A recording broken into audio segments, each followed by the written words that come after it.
Hello everyone, good afternoon from Indonesia. Welcome to the third session for the first day of the second UNS HVKU Fintech Summer Course 2021. This event is hosted by Center for Fintech and Banking, Universitas 11 Maret, in collaboration with Hamad bin Khalifa University. My name is Adinda and I will be your moderator for this session. For the third module of this day, we will discuss about peer-to-peer lending that will be presented by Mr. Sunu Widyatmoko as the Vice Chairman of the Indonesian Joint Funding Fintech Association or AFPI and co-founder and CEO at Dompet Kilat. Hello, Mr. Sunu Widyatmoko. Thank you for joining us Hi, everyone. on this session. Hi. Hello. Before we start this session, I would like to remind all the participants to please turn on your camera and rename your Zoom username into your student ID _ your name. It will help us to recognize you as well. And the Q&A session will be open after the material delivered by an instructor, and you are allowed to submit your question through Zoom chat box, or simply you are also allowed to using raise hand feature. So I will help you to get the access permission for live Q&A. And without any further ado, Mr. Sunu Widyatmoko, the time is yours. Okay, thank you very much, Adinda. Hi, everyone. First of all, I would like to thank for the opportunity given to us representing the Indonesian Joint Funding Fintech Association, or known as AFPI.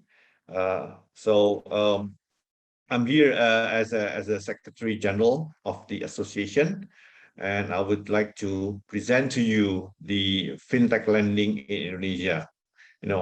It's a legal umbrella and how the industry progresses so far, what are the issues, and what is the opportunity moving forward, going ahead. So thank you again for the time, and please, okay, let me prepare my slide first. One sec.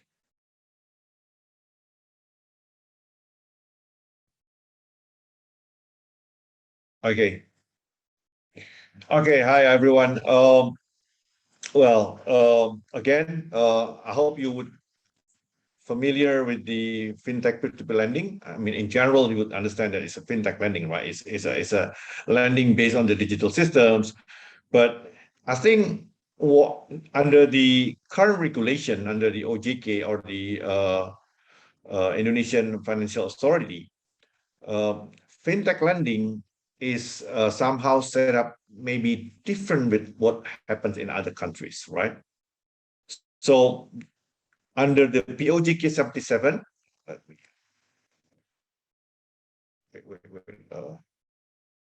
wait.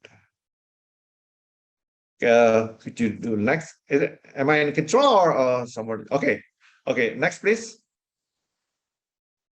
Okay, here is the POJK 77. So here's the umbrella. It was launched in 2016, by the end of 2016. So it's been now almost 5 years. So the provision of financial services to bring together lenders and loan recipients in order to enter into loan agreement in a rupiah currency directly through electronic systems using the internet network. So simply put, under the OJK regulation, the fintech lending is only a platform. We are not a bank. Therefore, we are prohibited to take deposits from public in general. Second, we are not allowed to issue debt or bond, something like that. So we are positioned ourselves, the OJK positioned the fintech lending in Indonesia pure as a platform. So we just nothing different to any other platform that you guys may know, Uber, JDID, no, the Uber and the, what was that for the housing, something like that. So we just a platform. We just connecting those who needs money and those who have money. So that's the principle set forth in the POJK 77 that might be different with other countries. Wait, let me also one second. Next, please. Okay, so here's here's the basic model of the peer-to-peer lending in Indonesia or digital lending. Some of them are still in Indonesia, but I'm really apologize for this. I should have did the second look. So on the platform, we only act as a platform. So we only connect those who needs money and those who has money. So to those who, on the left side, the borrower, our job is one is to do the proper EKYC. We do the proper identification of those who borrowers are, either from the identity as well as from their background, anything, EKYC. That's what we do. So we do everything. We could do everything by electronic, but some of the business, if the lending is related to productive or businesses, then they might do a ecosystem approach. Then the checking on the EKYC do somehow manually, right? So a combined, if it is only the identity check, we could do it 100% online. But if it is something to do with their business activities, combination online and offline it could be done. That's our job on the borrower side. Once we know the identity, we also check the scoring. So we provide the scoring, the risk profile of this borrower, right? If it is a consumer, it's relatively easy. We do all the checking based on the information. Then we could set up a score for the typical type of borrower. Then based on the score, it correlate with the interest rate they are exposed to. So with the interest rate, the lender has the option whether for this type of risk, certain type of scoring, are they willing to lend the money for the interest rate offered by the borrower or not? So things happen electronically, so it's fast, right? So it's instant. So basically, we just like a matchmaker between those who need money and those who lend money with a certain risk profile accepted by both parties. So we just matchmaking. So that's our job on the left-hand side. We do the EKYC. We also do the digital signature. We do the scoring. We also do under the fintech lending, the association with around 122 members. We have depository system, centralized database system, which aggregate all the transactions, all the borrowers of all the platforms listed in the OJK. So we have all the data. So if one platform receive an application from a borrower, then this platform could double after they pass with the EKYC, the identity is true, it's not fraud, everything is correct. Then they could do a checking on whether this company has a loan exposure, and in other fintech, be it has ever did a lending or borrowing from other fintech, or if it did, then what is the performance of the loan of this type of borrower? So the information, the feedback that we get could be used and should be used to do the scoring. So the scoring, I would say, is pretty much quite good in terms of quality. Even though right now, fintech lending is not directly online with the SLIC, with the banking depository systems, but somehow we get it in collaboration with a third party, with a rating agency company like Pefindo. So Pefindo has aggregate all the information from the banking and from other resources. Then we obtain the information from Pefindo and combine it with the information from the fintech database. Then we could get a score. So I would say the score is pretty much 360-degree covered in terms of the risk profile of the potential borrower.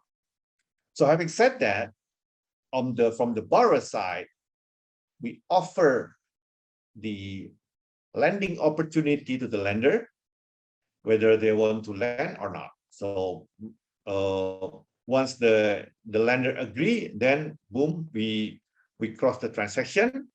We facilitate the agreement electronically. Then the transaction occurred, transfer of money through the escrow account in the platform.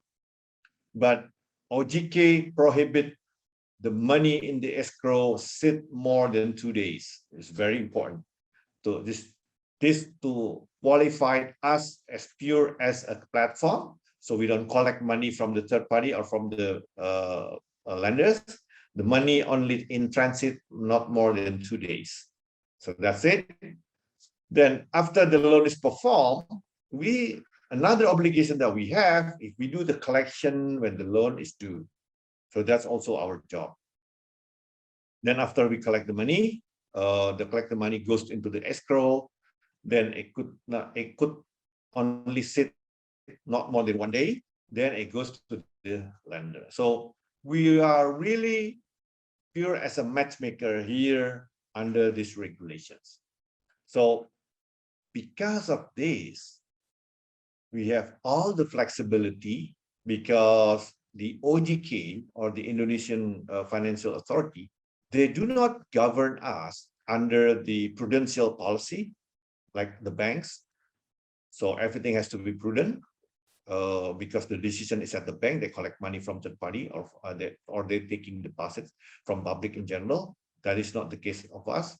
So because we are as a platform, and the decision of lending is at the lenders, and the ultimate risk is at the lenders, of course, we provide them with the insurance, we provide them with all the risk mitigation, but still the ultimate risk is at the lenders.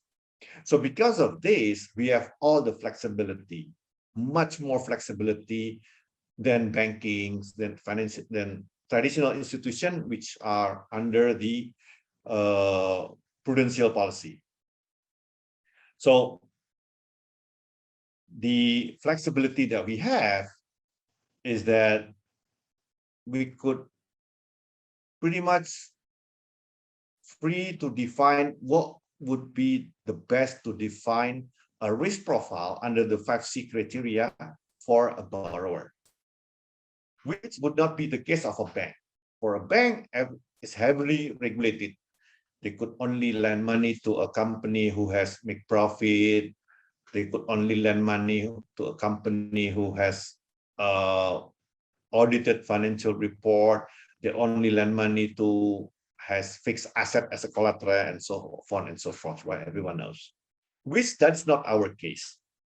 So what would be the alternative? Well, what is the thing that is done differently in fintech compared to banks in terms of the risk mitigation? First, most of us, we don't take for the productive sectors. I want to compare productive and productive. We do not take fixed asset collateral, because most of the companies, startups, SMEs, most of their capital is used for doing the business, right? They don't have fixed asset. Everything like this is right. Everyone is renting, so they don't own, they don't buy, they just use, they just pay per use. So how we get around that?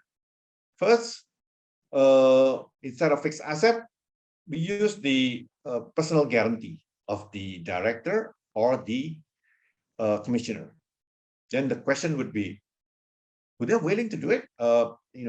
Put their personal risk into the business? The answer is yes, because mostly for the micro, small enterprises, startups, these companies, the real assets of the company is the business, one, and two is the management. So if they really believe on the risk of the business, the profitability, the cash flow of the business, then they should be willing to put everything in it, right? So that's why we don't have problem to have personal guarantee of the owner, director, as well as the commissioner. We don't have problem in that. And second, we match the cash flow, right? So maybe like no banks, because we could read and trying to understand the cash cycle of a business, which is every business are different. So we try to customize each of our product matching with their cash profile. The reason being is to make sure that the money, they only borrow as they need it, and the money that they borrow is only needed for the business, nothing more. And when the business generate result or income, then they have to make sure that the payment goes to the lending first. So that's the second. The third that we also do is that we secure the inventory. If the financing is for the buying the inventory, we do the I would call it, put the insurance as a security. Sorry, not the insurance. Put the inventory as the security. So that's what we hold as a security. This might also be done by banks, right? But just one of our steps that we do. If we lend money for business related or productivity related, then to make sure that we have what we finance as a collateral. I think, and fourth, we use the insurance, the business insurance, if it's possible, to cover the risk. So based on this, we are more flexible than banks because we don't need the profitability status. We don't need the audited financial report. We don't need fixed assets, which they don't have for most of the small, medium enterprises. So that's why fintech lending in Indonesia is a boom. I will show you later the performance. And this is because the process is much easier. The terms and condition is much easier and simpler compared to banks. And as of the price, yes, we might be a little bit more premium than banks in general, but that would be compensated in terms of speed, simplicity, and execution process that is predictable to the business owner. So that is the key why the fintech lending, especially for productive sectors, is quite booming here in Indonesia. Okay, that's for the productive sector. We also do for the consumer. Well, for the consumer, I think everyone knows, especially for those who are from Indonesia, that fintech lending, online lending for consumer, short time, less than 1 month, small tickets is easy to obtain. You know, you just give your identity, you apply. As long as you have no bad credit record, you could get access to financing easily because everything is done by machine. But there's also a side effect of that for those who are not from Indonesia. We are facing problems because those who are operate, especially for the consumer lending, also those who don't have license, those who are not registered to OJK. So I would say strictly, these are the illegal fintech lending. Once, for sure, they're not registered, they're not part of our member, but they do lending and they make business here. So if you're not under anyone's supervisory or anyone's control, then you have incentive to do anything you can do to maximize your return. So the problem that we are facing with this illegal fintech lending is that they do harsh collections practices. Inhuman, you know, it's not just like Indonesian type of collection. What they do, they tend to humiliate you. They tend to blackmail you using your contacts from your mobile phones, calling your friend, your relative, you know, bad mouthing, all those kind of things. So those are the side effect of the fintech lending in terms of the consumer. So I think that's enough to bring you up to speed. To those who are not from Indonesia, what is the fintech lending or the peer-to-peer lending here in Indonesia? Next.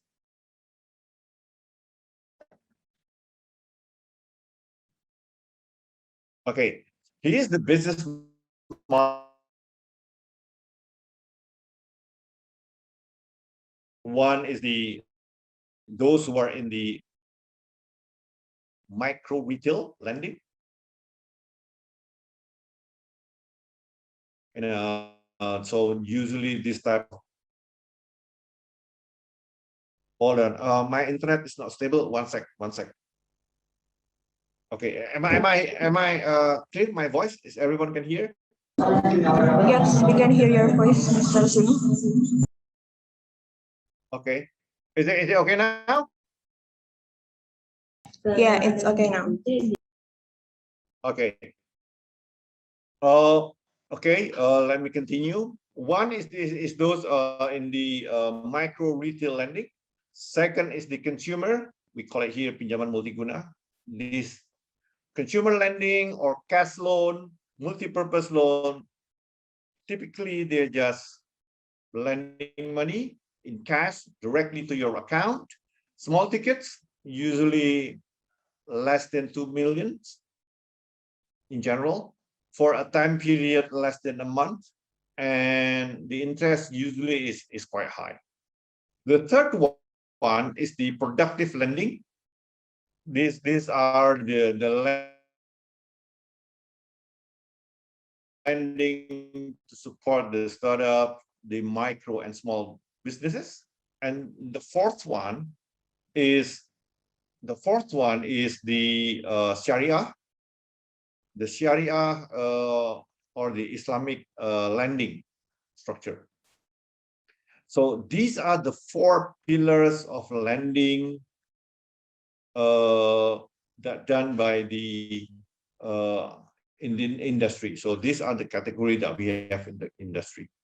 For in general, most of the lending are kept not more than 2 billion rupiah per borrower, or in US dollar terms, that would be around 150,000 US dollar. That's the cap, that's the maximum amount a fintech lending could lend money to.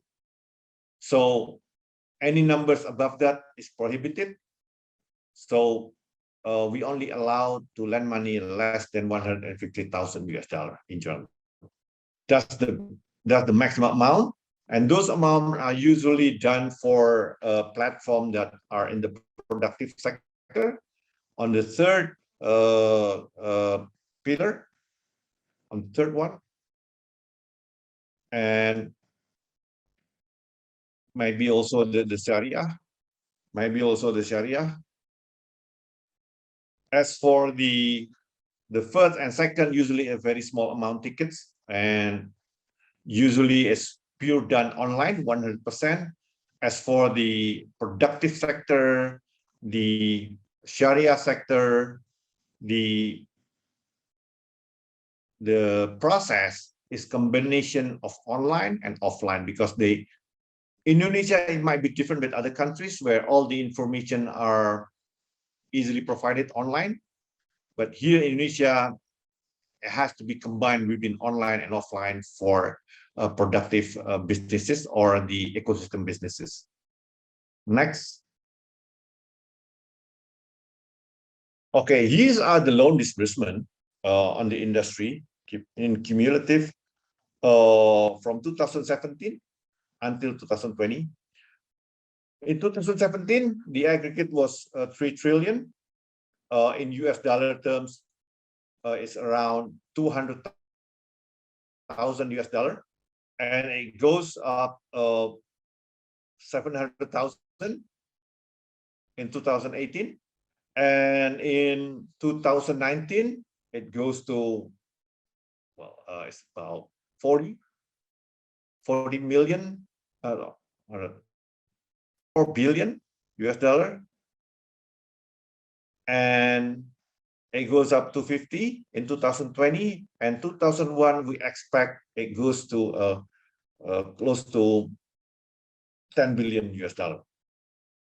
So that's it shows you the growth rate of the fintech lending. Yes, the growth is high. is because we started from a low base from 2017. It's a huge market, so that's why the growth is huge here. The growth is high.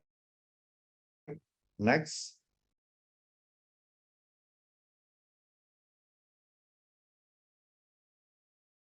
Now, I would like to bring to the fintech peer-to-peer lending landscape. So currently, lender we have, so there's still 1 million, less than 1 million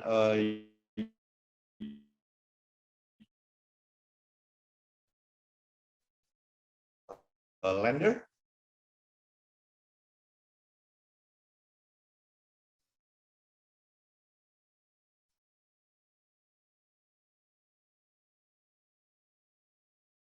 Most of the lender are institutions and the borrowers are retails. So this is why it's sort of unbalanced between the number of the borrower and number of the lender. Okay, I get internet connection unstable. Guys, am I still, can you still hear me? Yes, Mr. Hello? We can still hear you. Okay, I might be checking because I don't want to,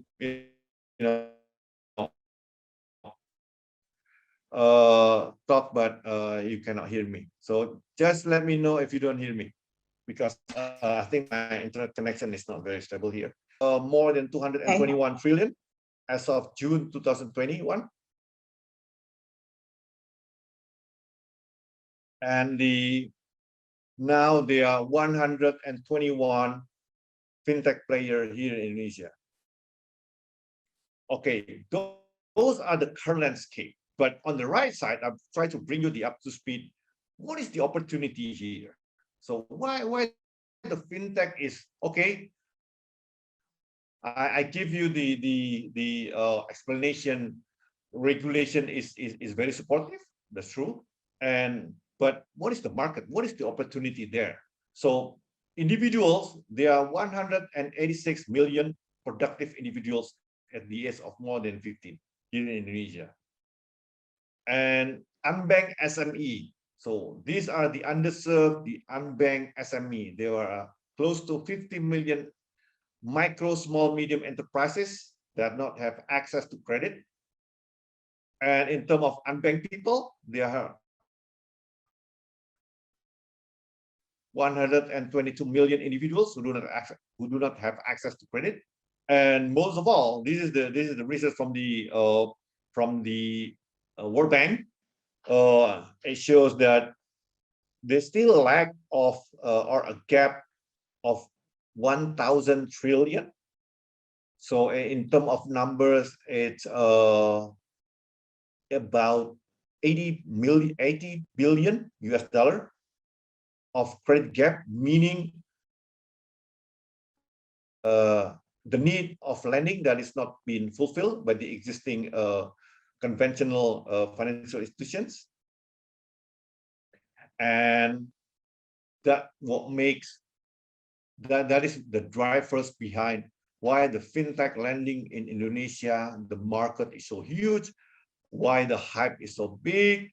So this is the reason behind about the numbers behind. So this is just justify why the market is so big here in Indonesia. Next, in the next slide, I would like to walk through on the next. Hello, next, please. Yes. Okay, this is the Monday disbursement. I would like to bring you what happened to the industry, especially during the pandemic. Well, we know that the pandemic started in early of 2000, right? So I would say 4.2, that was the lowest. I'm really sorry about the graphics. 4.2 was about the lowest numbers of disbursement per month, 4.2 trillion. And because that was the lockdown happened in Indonesia last year. But the number keeps going up starting from August. And for September, actually the September numbers, the 2020, this 6.8 trillion, that was the same number of monthly disbursement before the pandemic, which is the December number of 2019. So the industry already recovered in September 2020. Even though at that time we still at the height of the pandemic, right? The COVID-19. And the number is still growing from October, November, December, keep growing, even until now.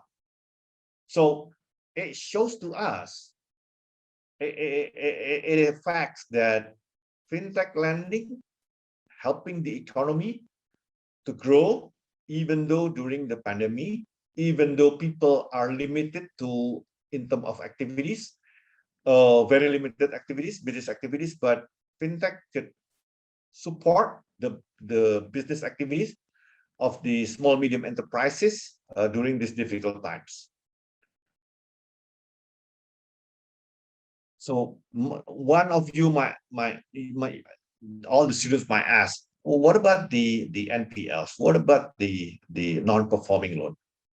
Well, I apologize, I do not have the numbers ready here, but I could show you that the NPL now is below the 2% as of now. During the June, during the last year, at the lowest point, when we disbursed about 3.5 trillion in June and July, the NPL at that time was around 8 to 9%. Of course, that is high. Yes, we admit. But if you look at now, we grow in terms of the monthly disbursement, but we're able to back to the normal of the non-performing loan back to less than 2%. So in terms of the businesses, I would say the fintech lending already recovered since last year, and we keep growing now to support the economy, even though the limited lockdown is still happening here. Next. And now I would like to step back and trying to explain as to what is the role of the association, what is it doing, right? So I'm trying to step back and to to explain to you about the role of the Indonesian Joint Funding Fintech Association, or AFPI, in helping the OJK, helping the industry to grow the industry. Next, please. Okay, the industry is only established back in 2018. So we are very young, still 3 years old.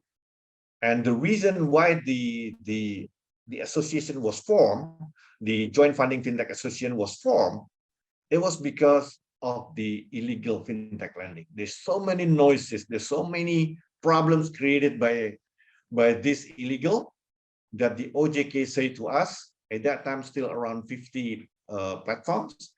OJK says to us that, guys, you need to have your own association. Of course, we were part of a bigger association that was an AFPI, but you guys need to form your own organization to make sure that you can protect of your users, be as borrowers or be as a lenders. So under the OJK blessing, we created this association, and we officially appointed as an association by the official association by the OJK in 2019, not long after we are formed. Now we have 121 members, 7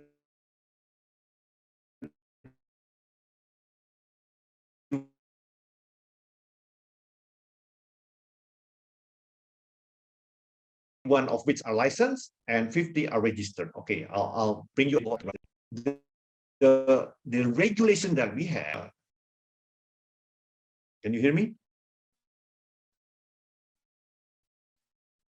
Okay. Yes, we do. Yeah. The regulation that we have, the POJK 77, actually is like a sandbox policy. So because at that time, there's no regulation about the fintech lending. So the regulation was to prove their business model, whether it's right, whether it's proven or not, whether it's validated or not, whether it has future or not. So there are 1 year period for all the registered to say to OJK that yes, my platform has and my business model has future as a prospect based on our 1 year of operation, something like that. So the registered and the license in terms of the operation, they are the same. They are allowed to operate commercially nationwide, no problem. But those who are registered, they need to apply for a license, and the licensing process is not fast. So that's why you still see there are 50 still in the register process waiting for the license state. So basically, that is story. So the license and the register, they are the same. They're allowed to operate. They are the OJK auspices, but the 50 are still in the process to get the license. And the framework of association, because as I said, that we are formed or we are established to protect our users, and that's why we have 3 framework. We have the code of conduct as a guidance for all of our members, including all the committee. We also have the ethics committee. The ethics committee are not players.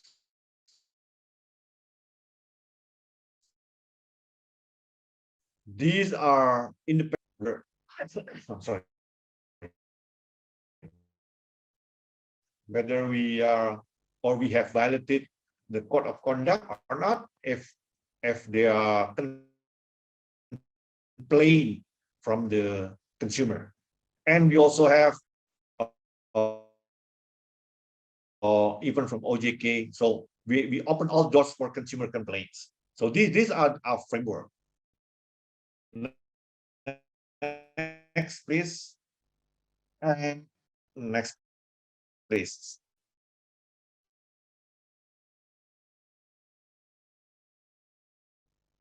Okay, and here is our vision and architecture of AFPI. So our vision is to encourage access to funding for inclusion, financial inclusion through the digital financial services. And of course, our mission is to support, to help the government, to help the OJK, to help the financial institutions to reduce the 100 billion financing gap that we need to be supported.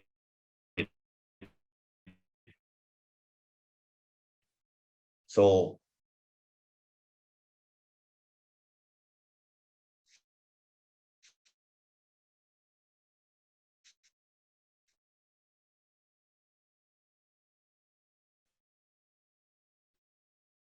we collaborate with the government, we collaborate with OJK, collaborate with the Bank of Indonesia to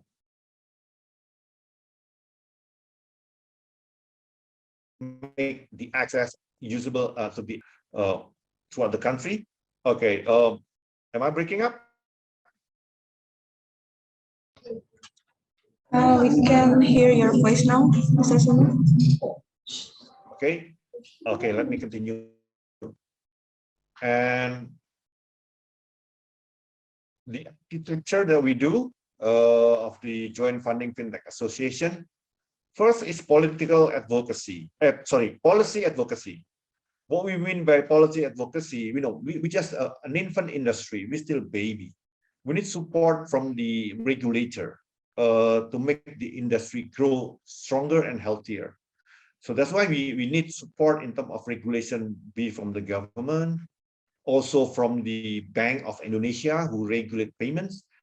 To those who are not from Indonesia, banks, financial institutions are under the OJK, the Financial Authority, while the Bank of Indonesia or the central bank, they are responsible for the payment services or the monetary services. So because some of the transaction intertwined with the or some of our players use e-money, then that is under the Bank Indonesia. So we need support from the Bank of Indonesia, OJK, as well as the government of Indonesia to make our industry stronger.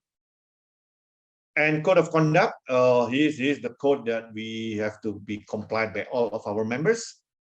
And this is like I would say it's like a Bible for every one of us. We cannot violate this, because once we are violated, we could be called by the ethics committee and they could independently judge us whether we are wrong or right. And of course, our next is responsibility also in the literacy and educations. To those who are not from Indonesia, well, first of all, yes, we have to admit financial inclusion was an issue here in Indonesia. The financial inclusion was low. In 2016 was around 60%, but now it's around 85% nationwide.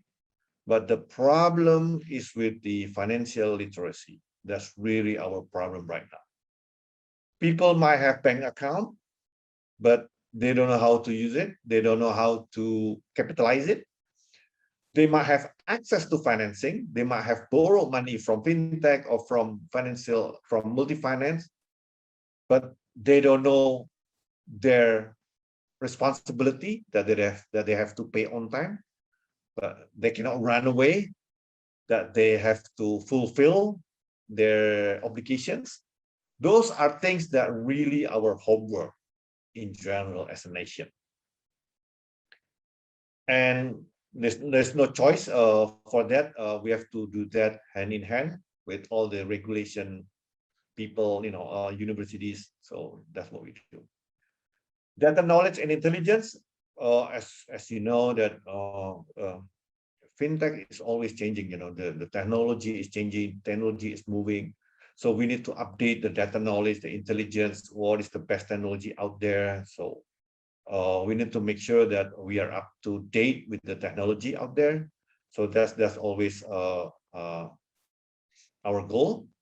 And last but not least is collaborations. It is why I say last but not least, because it is very important right now. Collaboration is something that we are looking right now, that is happening now, especially collaboration with banks. Well, this is funny, because fintech is there to as an answer to issues that cannot be resolved by banks. But at the end, we need to collaborate with them. Well, that is true, honestly. As I said, why we need to collaborate with banks? Well, as I said, the transaction in platform, it could only be done if we have the lender and the borrower agree on the transaction. And because the huge amount of demand, the demand is so huge, but we still not able to fulfill or meet this surge of demand from the lenders, maybe funds from outside Indonesia. Of course, we have funds outside Indonesia comes in here, but still the banking system here in Indonesia right now, especially during pandemic, they have ample of liquidity. So what we are doing now is we trying to collaborate with them. We make them as a lender, but we need to align the risk acceptance criteria between banks and us. We need to align the scoring engine. We need to align the backtesting. So basically, we just as a channel for them. That's what we do right now. So this is what's happening. So this is very interesting, because if we talk about the digital lending, if we talk about fintech, people always say, "Oh, this business, this technology would disrupt the banks." Okay, will it disrupt the bank? Like it might be happen in other country, but that is not the story here in Indonesia. The story here in Indonesia, of course, OJK is there to govern, right? So OJK they want to make sure that we don't kill each other. So they they really push us to collaborate in this. So this is the story in Indonesia. Banks and us are collaborating to fulfill the credit gap that is happening. That's what's happening now. So that's why I said last but not least, it's not because I put it there just for to put it there, but it is something that's really happening. It's a good story. We don't know what's going on in the future with this collaboration, but what we see is that we see two industry working together to fulfill the growth of the small and micro businesses. Next. Okay, this is the code of conduct. So the code of conduct is basically we want to make sure that we as a platform are transparent. We as a platform do best for the interest of both borrowers and the lenders. So on the left side, as you can see, we have to disclose the cost information. So we have to be clear, as crystal clear, what is the cost involved, what they have to pay, what kind of fees, what kind of interest. Those are really has to be stipulated clearly. So it cannot be a loan shark or a trap for anyone, you know, who borrow once and they trap. That's what's happening with the fintech illegal. And we have to disclose the interest rate method, the calculation, whether it's a flat calculation, whether it's effective interest rate calculation, all those kind of things. And we have to have a standard disclaimer in accordance to the POJK 77, full compliance with POJK 77. And we have to disclose the NPL rate in the website. The purpose is that lenders could decide whether they would like to use this platform or not based on the information provided. So everything has to be transparent. That's the key here. And on the middle box, that's the predatory lending preventions. Well, guys, micro lending is not only happen because of the fintech. Micro lending happen in developed countries, I think like dozen years ago. In US and Europe happened. Even though they don't use the technology, but micro lending is occurred there. They're using phone calls. So what happened in the micro lending in general, they're always predatory lending. Once a borrower is hooked up, then they cannot get out. So this is our really focus. So our main focus for the FinTech Lending Association, especially for our consumer players, for the consumer FinTech product players, we prohibited interest or cost of lending. That means all costs, right? The interest, the fees, everything, not more than 0.8% per day. Well, it sounds big, but usually this is only applied to consumer lending, which is less than 1 month. So in 1 month, they cannot charge more than 24%, something like that. The numbers, right? So that's the criteria. And if a person overdue, they cannot pay, then the compounded rate, the compounded interest rate cannot exceed 100% of the principal. So if you borrow 1 million, you cannot be charged more than 1 million for interest accrued for more than, I don't know, 6 months, 7 months, 8 months, 9 months, 1 year, 2 years. The OJK put a cap. So, sorry, not the OJK, the association put a cap that there should be a limit for numbers. So that's the number that all our members agreed. They could only be charged not more than 100% of the principal amount. Then we also prohibited to automatically revolving the loan. So if you have a loan overdue for 1 year or overdue for 1 week, right? Because it's a cash loan, it's a short-term loan. If you borrow for 1 week and it's overdue, then we are not allowed to automatically re-granted loan again to renew or to replace the old loans. So we cannot do automatically granting a new loan.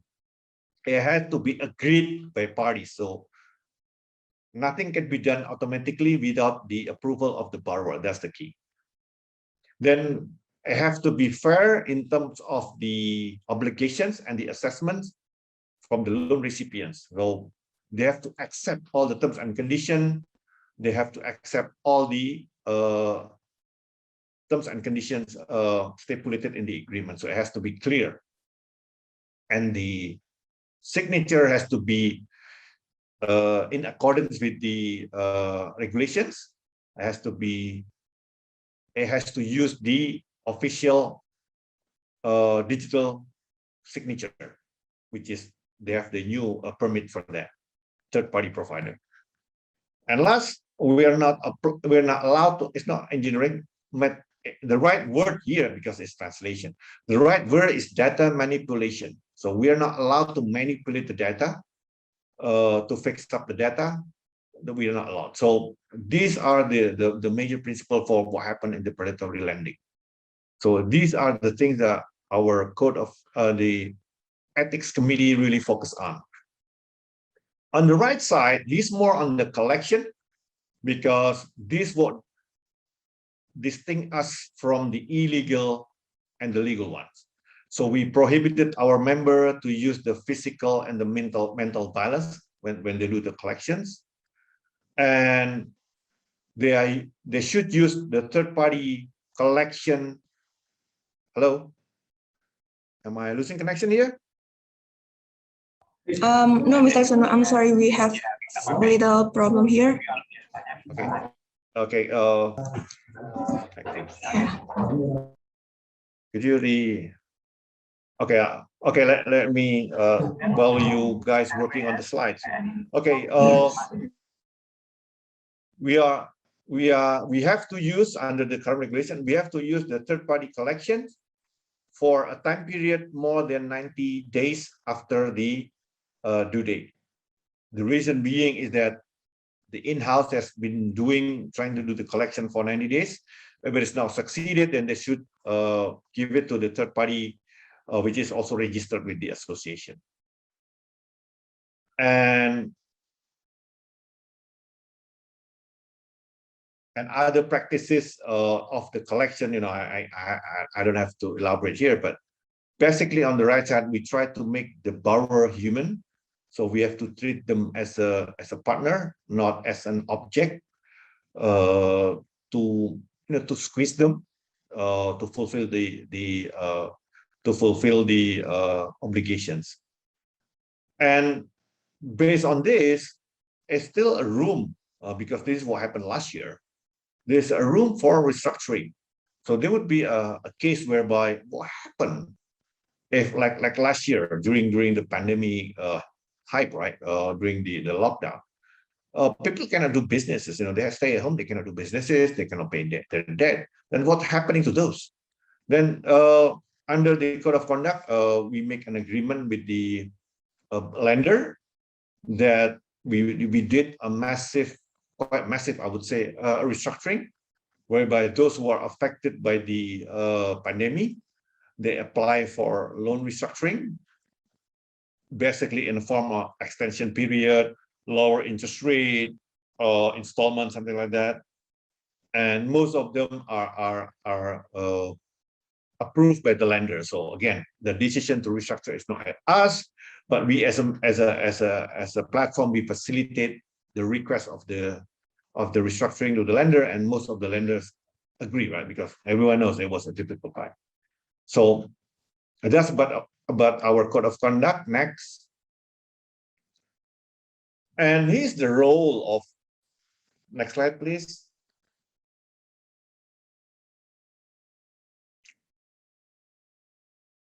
Hello. Okay, can I have the next slide, please? Okay. Wait a minute. Here's the role of AFPI in trying to push the fintech lending industry in Indonesia. We have to educate and socialize, like I said. Education is the key. Literacy is really the problem. Is our, sorry, that was the right one. That was the right one. I was talking about the right one. Previous one, please. Okay, stay at this. Okay, market education through training and community relations, that's what we do. So we collaborate with the OJK, with Bank Indonesia, to hold an education and training to all the community. This is very, very important, especially because, okay, especially for cash loan, especially for the consumer loan, we have problems because the loan application is done automatically, right? You don't have to meet, you just download the application, you fill in the form, boom. If you approve, you get the money. The problem, there's still mentality here that, oh, since I'm living in a remote island here in Indonesia, and I never meet the company who give me money, maybe if I don't pay, no one would chase me, right? No one would chase me. I'm staying in a remote island, something like that. Please say that. So this type of mindset still there. I mean, they're not aware that the digital footprint, they don't goes away easily, right? Digital footprint still there. So their identity is recorded, their track record is recorded, then their scoring is recorded. So this is what people forget. This is what we need to educate them all along. No, even though you only borrow 1 million, you have to pay on time. You're building your own credit standing here. So this is something that we have to educate to all these people. Sounds easy, sounds simple, but you guys here are educated, right? But we are dealing with people less educated than you guys here, but with the power of mobile phone, they could borrow money. But if it is not accompanied by enough knowledge, understanding, and financial literacy, then problem is created, right? Because they might think, oh, people would not chase me. Wrong. They would find a problem when they borrow money for property or for houses. They would find problems because data would be shared between the fintech and the banking. Maybe not now, but in the future. Regulation, that's for sure. We need regulation to support. The problem is, I think, because these are the academicians, I think it's also my obligation to state what is the problem in the regulations here. The problem that we are facing is, one, there is no regulation or law that prohibit a fintech that's running illegally. So because those who are victim of this fintech lending, those who are victim of the illegal fintech, they need to officially complain and report to the police. Then there could be a legal process there, right? But most of the people, they don't want to complain or they don't want to file report to the police. Most of the people, enough just to whine in the social media, say this, but they don't make a complaint. Under our existing law and regulations, police cannot catch those guys. That's the problem. So that's something that we are working now. And another thing that we need to support is that the fintech lending, as I mentioned, is still governed by the OJK regulations, Financial Authority regulation. Well, if you see other financial institutions like banks, multi-finance, financial cooperation, micro lending corporations, they are governed by law. They have a law. The highest regulation is the law. We don't have it. So it's also in our interest that our regulation under the OJK should have an umbrella under a law that really govern this industry and these businesses. Why? Because it's proven that it helps the economy during the pandemic. It's growing and it would keep growing very fast. So that's what we really hope the lawmaker would. Of course, we've talked about this with the lawmaker, but creating law is not easy as flipping hands. That's why we, as a part of the academic, these are the issues that we are facing right now. In terms of the certification, we want to make sure that every collection agent, the scoring analyst, the management, the commissioner, the owner of the company, all are certified. Why the certification here is important? Because we want to make sure that those who has a business under the OJK and AFPI, they comply with the rules, and they need to know the rules, and to make sure that they know the rules. They have to pass the test. They have to follow the certification courses. So it's not easy process. But what we could assure is that our members, they would fully comply, they would fully certify. So we could say that our members would not do things that is done by fintech illegal. So that's the main distinction. And in terms of collaboration, of course, I already mentioned, we collaborate now with banks, but we also collaborate with other enablers, e-money, the other digital enablers like aggregator, like also the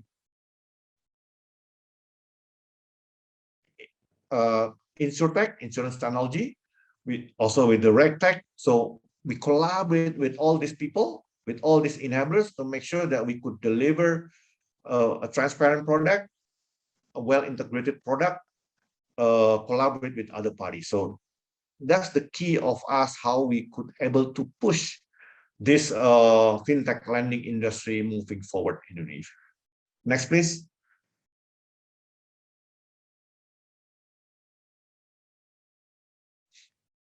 Okay. What are the benefit of the fintech peer-to-peer lending for the country, for the borrowers? Well, we make things easier for the unbanked and the underserved to access credit. That's for sure. An instance, I already mentioned about the consumer loan, but this is also a case with the productive loan. Those who serve the startups, those who serve the agriculture, because all these people that I mentioned, certainly they're not qualified for loan for banks. Usually for startups, they run at loss in terms of the book, right? Not cash flow. They still loss, so they can apply for banks for bank loan. And two, usually they don't have assets. They put all their resources from the shareholders to make the business running, so they don't have assets. And usually they operate, most cases, still 1 year, 2 years, sometimes less than that.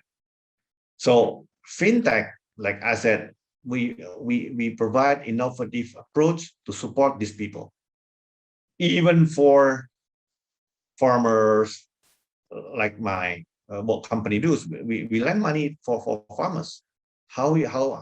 Why we would do the lending to the farmers? Because most of the issue with the farmers is about the ability to pay there. Usually farmers during the harvest time, after they get money, they forget about the loan.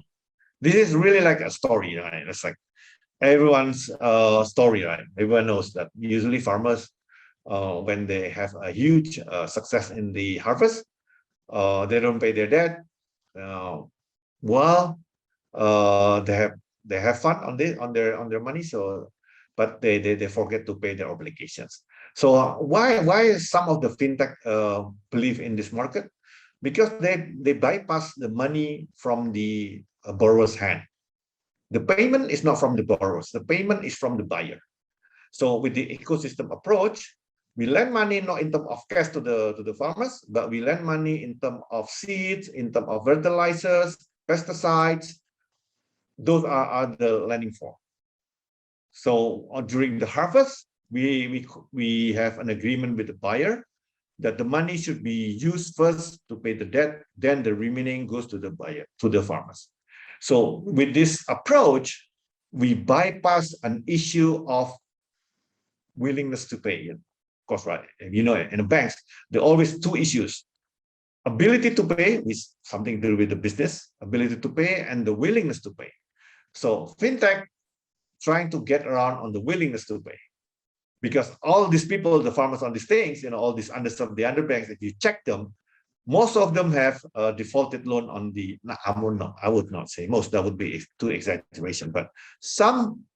It would not be surprised that some are defaulted on loans like for the motorcycle. That's the most of the case. So these guys are usually they have defaulted in the motorcycle loans. so they cannot borrow more from banks. But in fintech, they're still a good farmer, they do their work.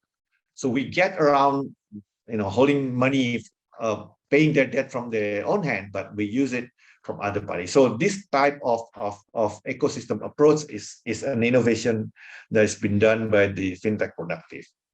Also for the startups, now we know that merchants, many merchants growing with the boom of the e-commerce, many SME merchants are growing. And this merchant, of course, they need support. Of course, they need money. They have digital track record in terms of their business activities, which could be used as a fintech to assess and analyze their business activities. And of course, no-brainer for us to support the business of this type of merchants, right?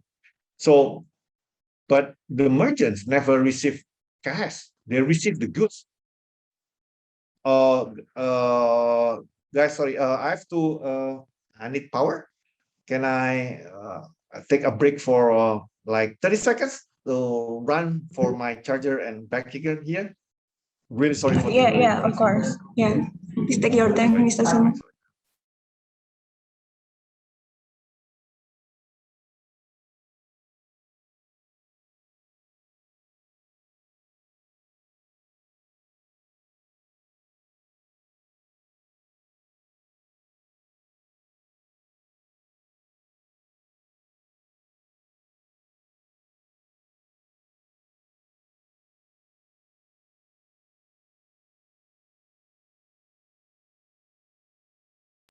While waiting for Mr. Sunu, I'm still waiting for all the participants to send the question to chat box or raising hands. Thank you.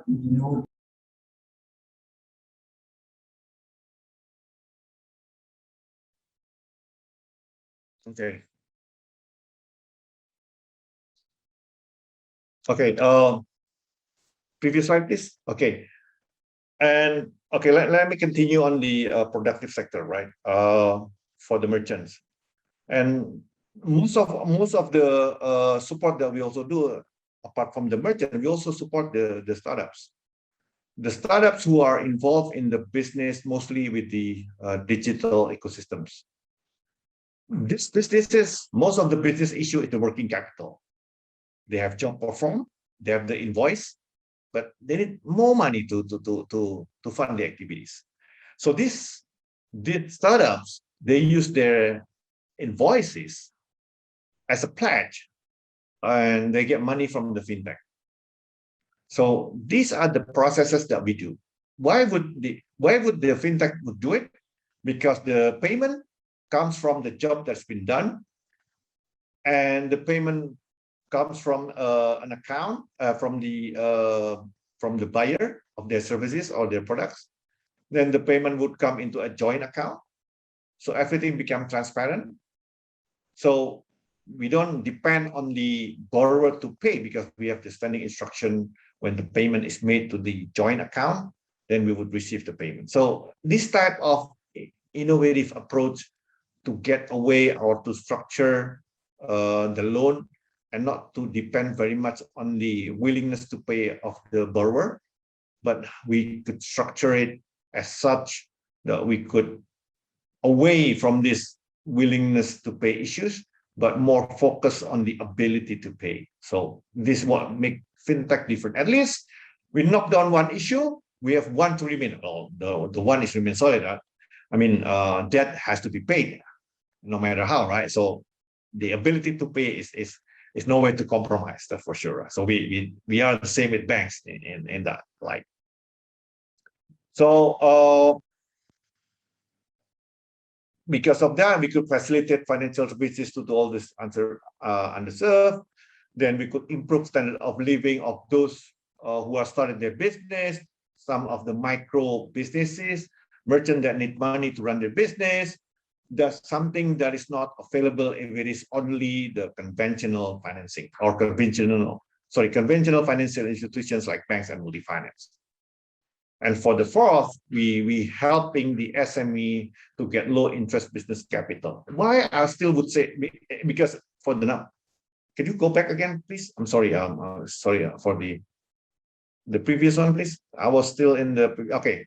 For the number 4, why still I say that we're still helping the SME to get the low interest business capital, even though I said that our interest is still higher than banks. But if these SMEs certainly they cannot borrow money from banks, that's for sure. But the only alternative for them are shark loans or lender within the ecosystem. In Indonesian terms, we call it tengkulak. I don't know what is in English. I really don't know what is in English, because it's basically those who are in the ecosystem who buy it very cheap and also giving the working capital loan. So combine of both is really shark loan. I mean, usually just like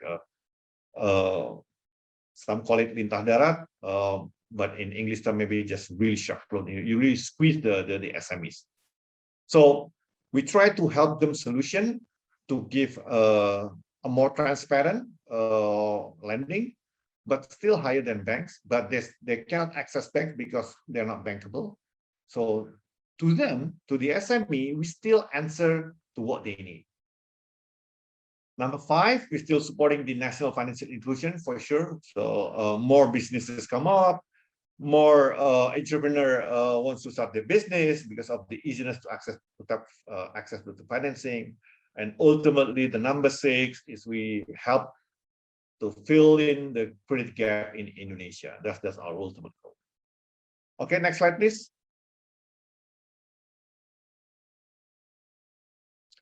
Okay, here is the advantages of tapping the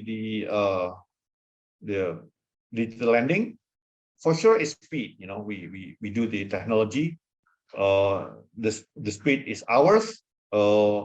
Even though I said for the productive loan, we still tapping the offline. We still do some like site visit to confirm the business is real. But once it is confirmed at the first time, then the follow-on processes are automatic. So we're still faster than conventional financial institutions. Then the next is, of course, we are a growth catalyst, right? We encouraging the growth of collaboration. We encouraging integration between ecosystem. We put oil or grease into mechanism to run faster. So that's what we do. And fintech, as always, we try to simplify the business model, right? So we offering services quickly, efficiently, with a simple business model. Real-time users can connect with the website. They could apply. They could check the EKYC. We don't have they have to worry to come over to the office physically. They just do the EKYC. Digital signature could be done online. Credit scoring could be done online. And everything is done under the banking infrastructure. So you don't have to worry that fintech would use money. Sorry, we don't do lending for cash. So we don't come to a borrower and bring a bag of cash. We don't do that. So everything has to be done in the banking system.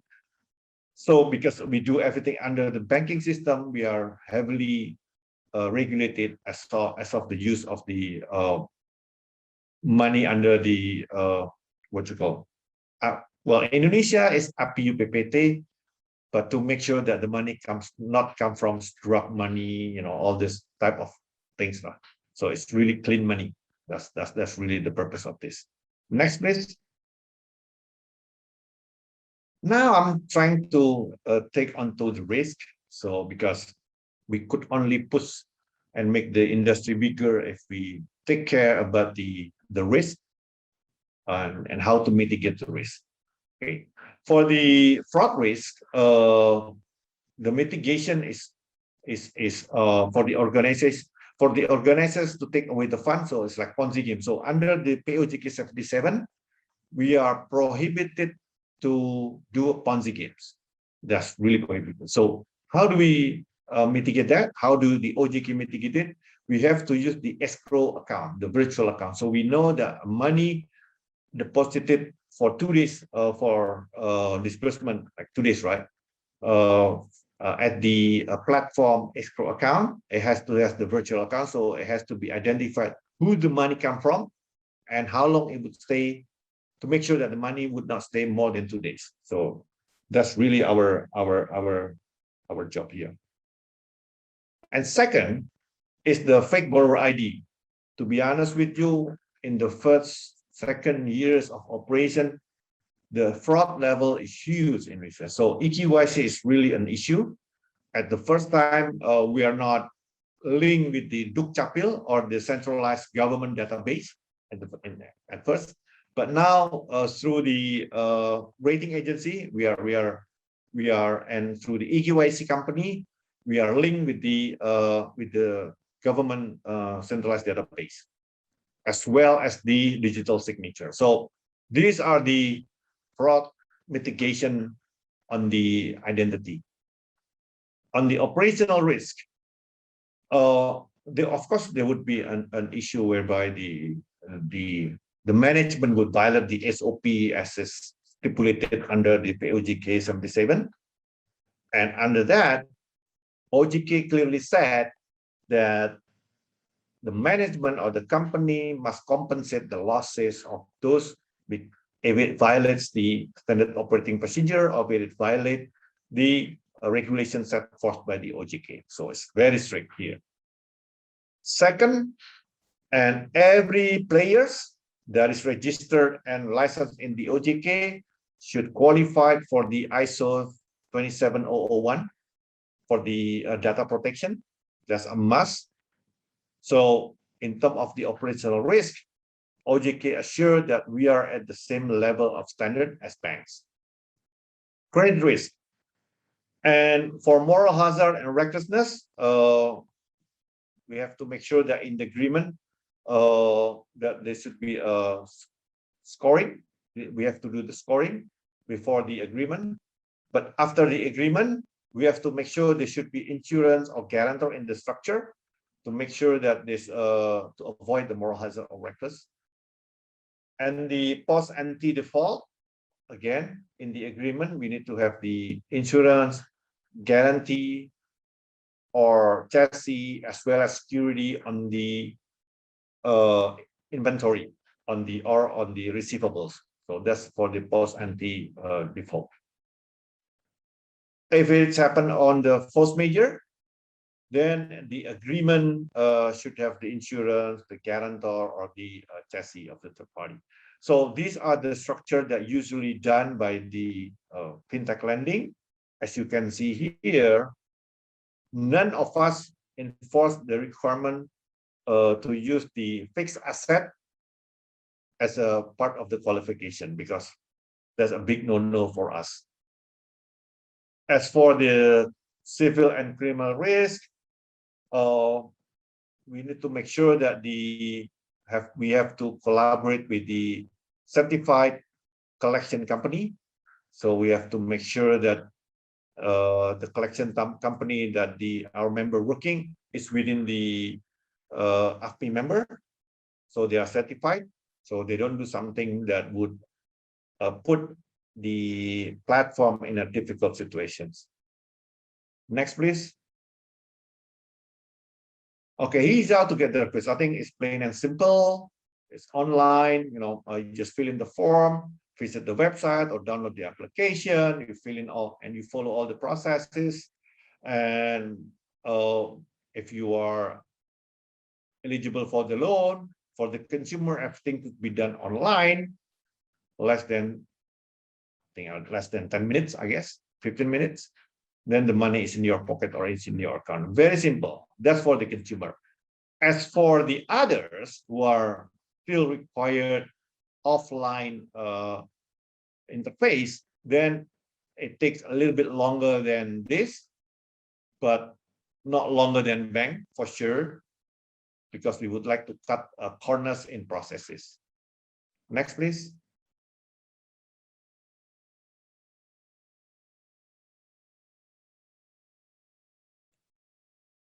Okay, so this is a message that we always say to everyone, that only apply and use fintech that is registered on and licensed by the OJK.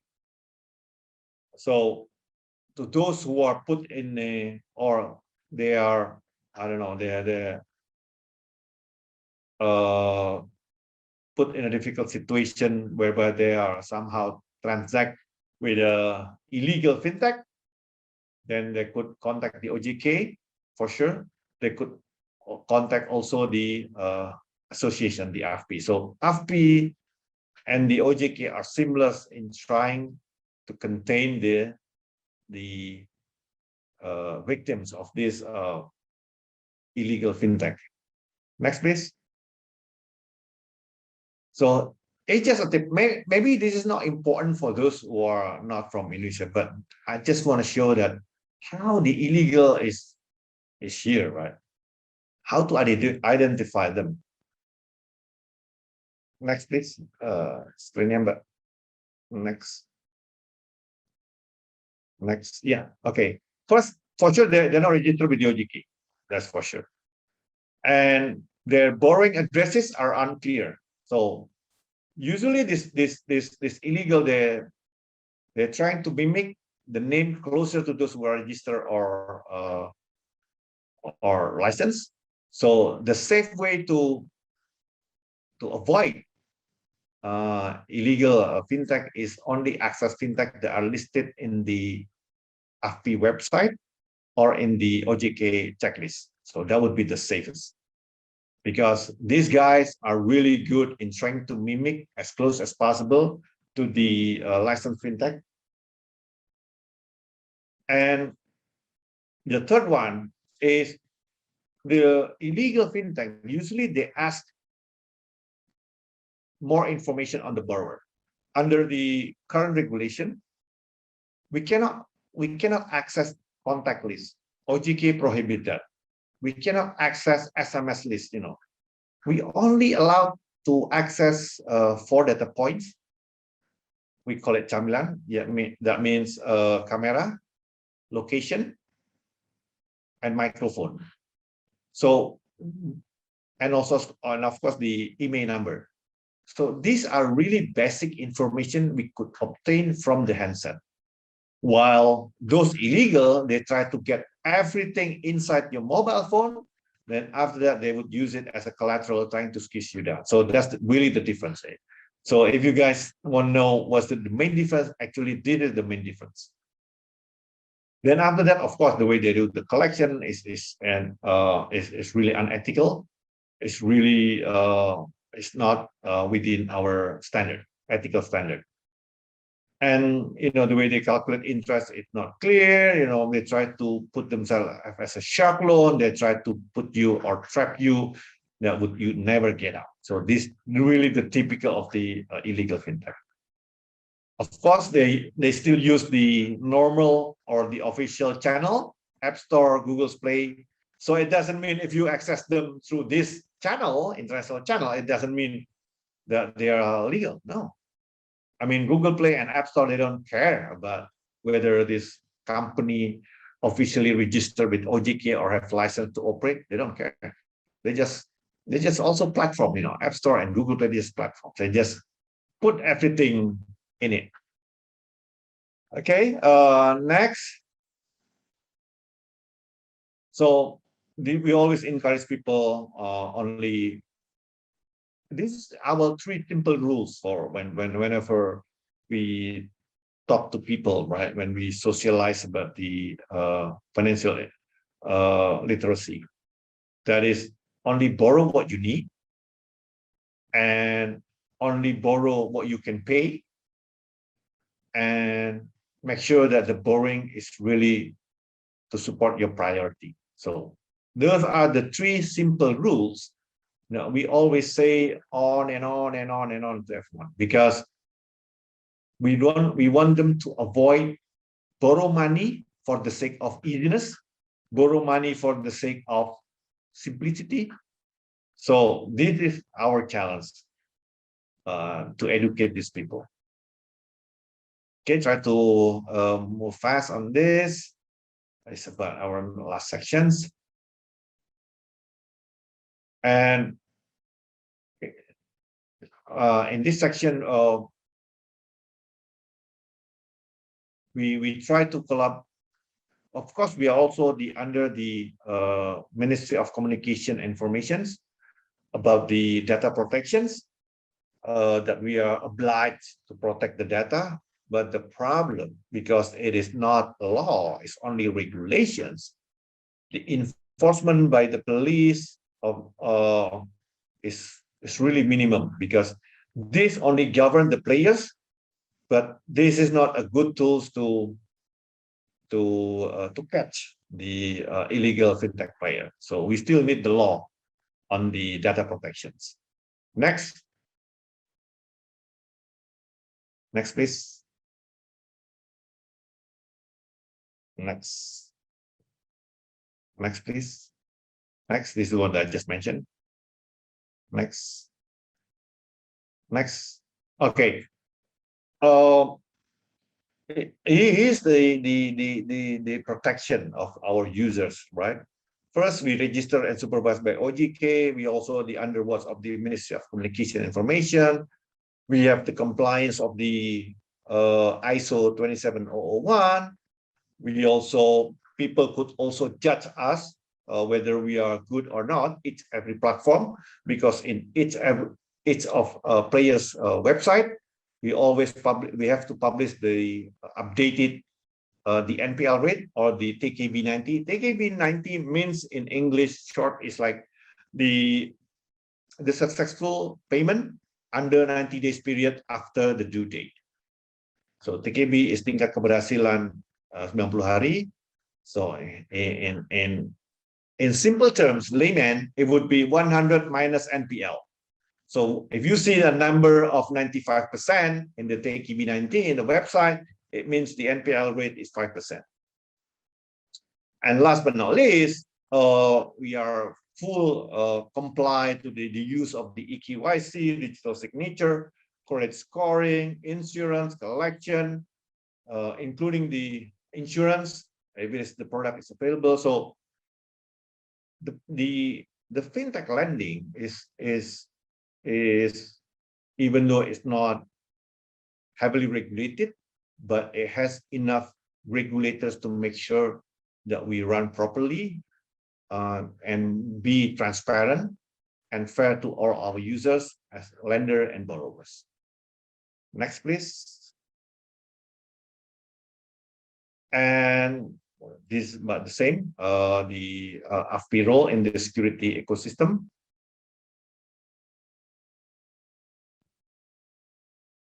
I think I already mentioned this, and the last one, last but not least, well, this is the data access. And this slide, I just want to say that the information that we are allowed to access, only the camera from the handset, right? Only the camera, microphone, and location. If you ever download a lending platform who asks you more than these three, for sure, just leave the platform, say no, and just leave it. For sure, those are the illegals. So these are really a tip for students who, I don't know, might need a short little help in cash. Then if you ever have to tap the digital lending, just make sure in your mind, if the platform that you are tapping or you are applying asking more than these three, then for sure they are the illegal. I think that's conclude my presentation in general about the introduction of the fintech lending, the peer-to-peer lending in the Indonesia. And now I'm open for Q&A. I've seen lots of Q&A in the chat rooms. I did not answer, but I will look at it. Now I'm ready to answer. All right, thank you, Mr. Sunu, for your insightful presentation. Now we have some questions from the Zoom chat box. The first question is from Regita Cahyani from Syiah Kuala University.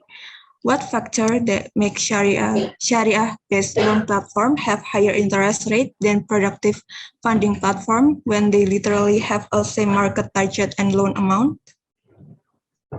Wait. Let me read it first to get clear. All right. It's from the Syiah Kuala one. Okay. I'm not sure I'm entitled to answer this, but this is based on my observation. Sharia are really a challenge for us. It's a huge market for Indonesia, but somehow if you look at the player, those who are licensed, still around 5, compared to 70, 60 something, the conventional. So if the question is that what factor make the Sharia platform have higher interest rate than the productive in general, I think it's related to the funding. One, because we as a platform only, the decision to lend or not to lend is at the lender, and how much interest charged is at the lender's platform. We only help to facilitate. So if the question is why the Sharia is more expensive after you calculate compared to the conventional productive, then the answer would be it should be at the lender's decision. That's one. Two, it could also be because it's Sharia, it could be also be the rate involved is higher than those in the productive. I have a sister company who involved in the Sharia. So this statement is true. It's a bit difficult to structure the loan because the loan application is somewhat different in terms of the risk compared to the conventional. Conventional is pretty straightforward. It's really on the business model, but Sharia somehow is more complicated, I must say. So the answer to that is because of the borrower structure as well as the lender's decision.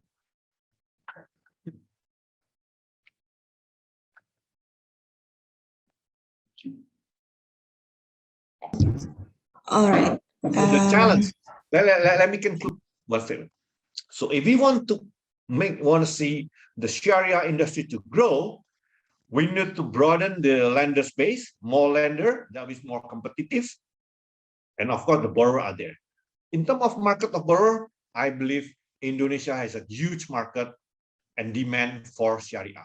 The problem is at the lenders who would like to lend money under the Sharia transactions. That's really the problem.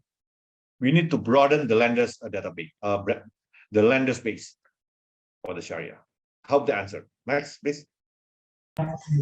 All right. Now the second question is from Jaya from Universitas 11 Maret. Dear Mr. Sunu, will more strict regulations on peer-to-peer lending platform harm its operation or will it strengthen peer-to-peer lending position in the market? Thank you. Wait. What was that again? The question from? From Jaya UNS. Oh, wait. That's after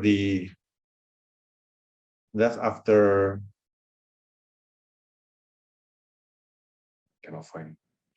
Okay, could you repeat it slowly, please? Because I think my voice here is a bit breaking up.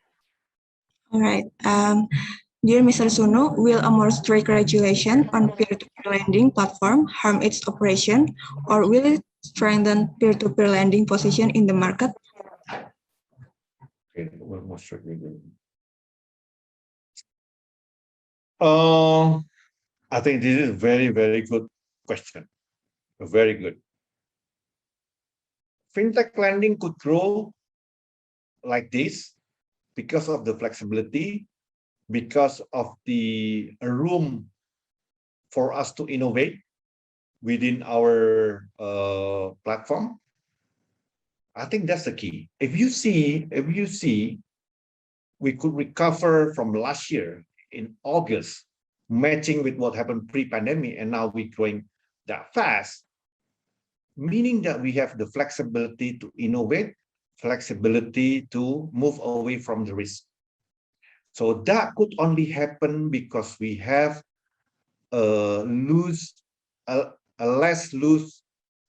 more loose regulation compared to banks. That's for sure.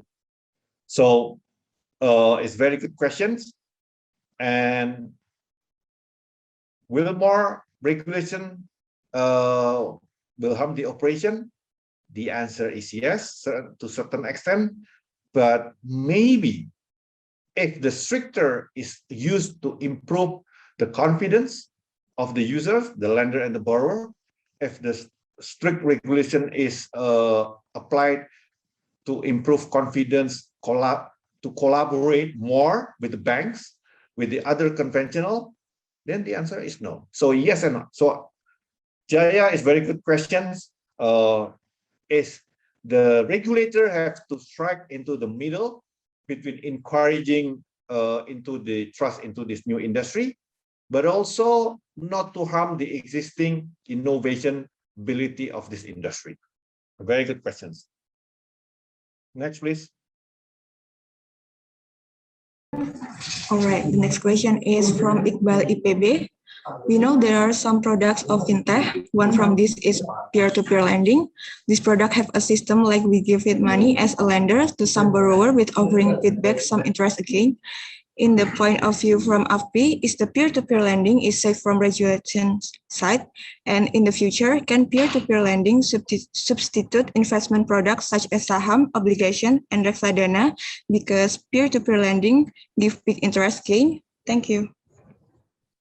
No, it's different market. It's a different approach. Peer-to-peer lending is meant a closer connection between the lender and the borrower. If you put your money in banks, when you don't care the money, lend the money to, right? If you have a $1 million, if you have a 1 million rupiah, you put it as a deposit, you don't care where the banks want to put this money to, you know, be it to big company, SME, you don't care, right? That's how it works.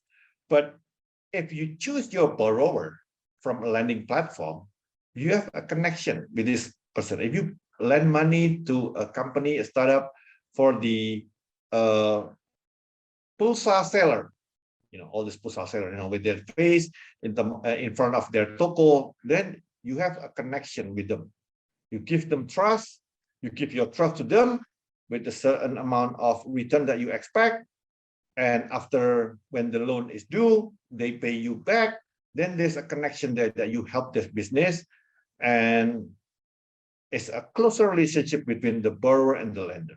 So it's different with the banks. And whether it's safe, of course it's safe. I've explained you about the transaction. Everything is governed by the regulators. I don't go into that again. But fintech and banks are different. You have connection with the borrower. So I encourage you guys, students, be lender and also be borrower at once. You know, so you have the experience. Okay, thanks. All right, now is the last question, maybe for this session, from Sekar ITS. I would like to ask, what do you think can be improved from the current system, technology-wise, from what you have in or P2P fintech lending in Indonesia in general? This is a very good one also. We all know Indonesia is not, in terms of, if we talk about the data, every government institution have their own data.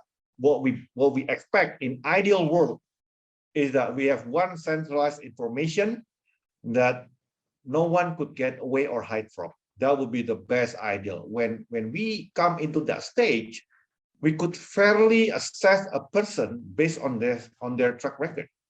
If they pay everything on time, they have been a good borrower, then they would entitle for the lowest interest rates.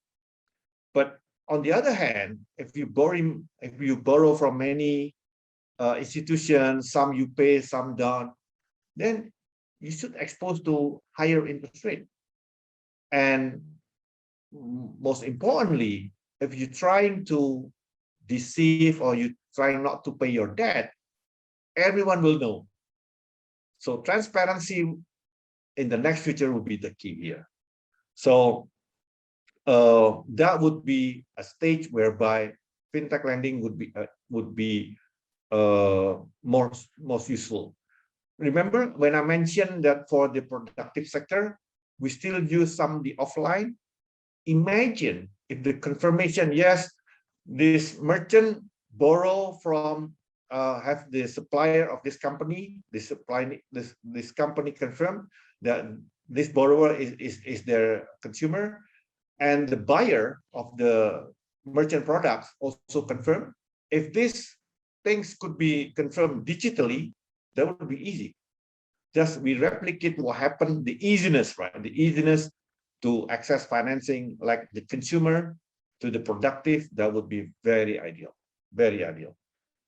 That's something that we are all were dreaming, but not easy. Next. All right, I think that was the last question for this session. Actually, we have lots of questions, but unfortunately, we already passed the maximum time for this session. So our gratitude is addressed to Mr. Sunu Widyatmoko for the presentation. Would you give us your closing statement before we sign off from this room?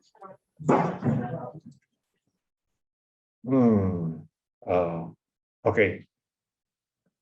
Fintech only happens in the last 5 years because of the digital technology. There wouldn't be fintech lending 10 years ago. There wouldn't be fintech lending 15 years ago. So technology make it happen. And technology these days is not proprietary rights. Everyone could access. Now, to those students here, you should capitalize this opportunity, this technology, I would say this free technology. Use your innovation to create a product, to create solution, to solve problem that we have here in Indonesia. Indonesia has tons and huge of problems. We need much more innovative products, which is adopt the technology, to be it digital technology or other technology, but we are living in a different era. If you see China, Vietnam, India, they are reaching that stage right now, not because of their natural resources, no, but because of their human capital. There are many human capital out there that is ready to or already available to support the innovative product. So I think Indonesia, especially in the right now, friends from UNS, all the participants of this summer course, fintech summer course, I think I want you guys to, each every one of you guys, to open your eyes, look around, try to create something with your friends, with your team, something that would solve problems that we are having. It doesn't have to be fintech. It doesn't have to be fintech, but be as a part of the, if it touches the digital technology, then fintech it's part of the ecosystem, and you could be the enabler of the ecosystem. So you don't have to be into the fintech itself, but if you make a digital connection between buyer and seller, you're supporting the fintech. So that is the opportunity lies ahead for you guys, students, that us Indonesia to be in the same stage with India, China, and other countries, US, of course, Europe, of course. So that's my closing remark. Thank you. All right, thank you so much, Mr. Sunu, for your closing statement. And now can we have a photo session? Okay. All right, dear all participants, please turn on your camera.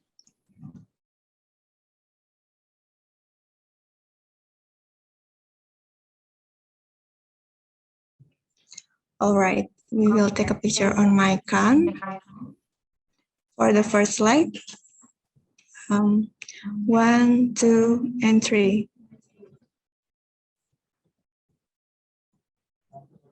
Next, for the next slide, 1, 2, and 3. Last slide, 1, 2, and 3.